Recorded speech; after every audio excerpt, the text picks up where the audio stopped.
Hello, praise God. Good afternoon. Thank you so much. I'm grateful to God for giving this opportunity to share a few things about myself, my work in North Uganda, and about my education. I'm so grateful for Professor Wong for giving me the opportunity again to be able to talk about my works and my studies. I recently graduated from Eastern Core Australia just in March. It has been a joy. I graduated with Master of Transformation Development. I marked the best student in my cohort, and it has been a joy, of course, I'm so thankful to Eastern Core Australia and the staff. I come from Uganda and I'm working there at the moment, running a small community-based organization called Toji Community-Based Transformation Initiative, with a vision of empowering the local people to participate actively in harnessing the discourse of transformation inwardly within their context. And I've been doing this in 2020 when we registered it, and many people have approached us, and we have also reached out to them, and we are working together, training the poor about asset-based community development so that they move away from dependent mentality. Because for the past 20 plus years, they have been in insurgency from the year 1986 to 2006. The Rosenberg has been in insurgency. So people were displaced and they were fed by World Food, by UN, and they have developed dependent mentality. So through my training of Master of Transformation Development, we are incarnated into the community, teaching them how to exploit their resources, whether being social, whether being financial, whether being physical, whether being natural, whether being human, so that if they can mobilize these resources together and they design a strategy together and they own the process of developing their community. So far, we have trained 6 schools constituting about 50 members each, and that's mean about 700 members, because these are 8 of household. So the total people that have benefited from our training could be 1,000. And of course, each group has designed what to do. Many of them have started building their own shelters, good accommodation, either investing in village saving and loans association, either investing in small scale business. They've raised money together. It's amazing for the first time in my community to see members like one project that they're building houses, they have come together, they are 50, but they collect money every month and they give to a member. And their collection approximate is $300. And there's a lot of money for that community. Could be little for people who are wealthy, but for that community is a big money because now they're doing it themselves, they're forgiving them. So I've talked about this in the video I shared during my graduation speech, which you can be able to watch. I'll put the link. But that is amazing. And that's the testimony of saying that if community can be brought on the process, and if development agencies are interested in investing directly in community-led social enterprises or invest in the community so that they can own the narrative of development of the community.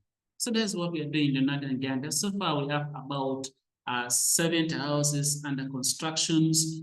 We have 9 students that we are supporting high school. These students are going to be like a cohort where we are taking them so that when they finish their high institutional training, when they are training high institutional learning, they will come back to the community and they support their community. So we have offered so far 9 scholarships. And this money we have raised from within, not getting from outside. So it is just amazing on what we are doing. About myself, by God's grace, I was retained to continue supporting students who are pursuing Master of Transformation Development from Sub-Saharan Africa. So now I'm the course coordinator for that cohort for Uganda stream. So far I have about 18 students. Of course, I work under the guidance of Dr. Tanya Riches, who is our course coordinator. She has been very impactful. And my work as a teacher, helping the student to think, has led me to seek another opportunity of training. And by God's grace, I've been admitted by Cambridge University to do master's studies in social innovation. And of course, I'm very intentional that this training will lead me to do a PhD in area of social innovation. And I want to raise on the thesis about social innovation as a new paradigm for eradicating poverty or for poverty alleviation, paying attention to my context in North Uganda. But my interest is to offer a new approach, of course, to talk about the social innovation as a new approach to poverty alleviation instead of maybe people giving aid, people giving a link, people should be interested, and donors should be interested in supporting community-led social innovation that are developing new concepts, that are developing new approach, that are developing new initiative owned by the poor themselves. Well, this could be either business-oriented, also being technology, if we invest in them and support them to grow so that the poor can become competitive, their goods can be sold, they can do value addition, and they can earn revenue and support their work. This is kind of conversion that I'm pursuing. So by God's grace, I will start the studies in September this year, 20, at Cambridge University. And I'm so much grateful to Professor Wong, who has requested me to make this video.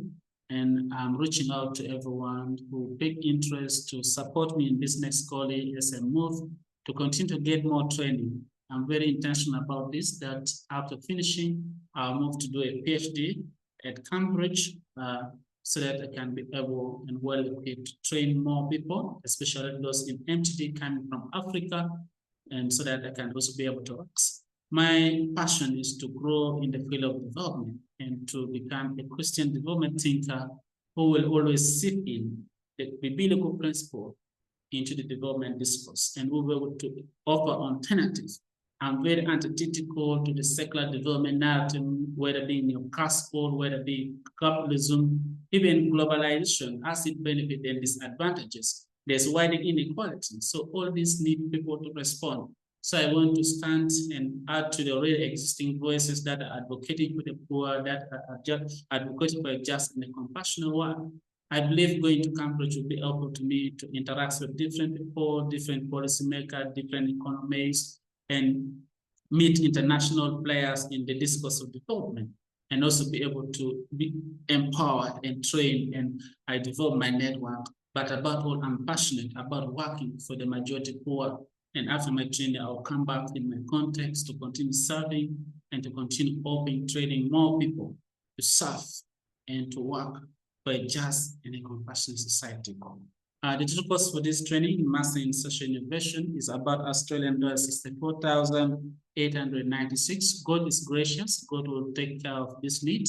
I invite friends. I invite those who have been passionate about supporting me in one way or the other, in prayers and in reaching out to me, encouraging me, and whether also financially to ensure that I'm able to complete this course very well. May God bless you.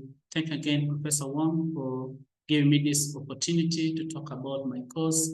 And I am so grateful. May God bless you.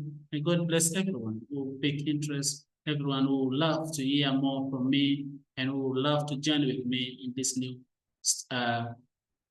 stage of my life, especially in my academic journey. In the name of God the Father, the Son, and the Holy Spirit. Amen.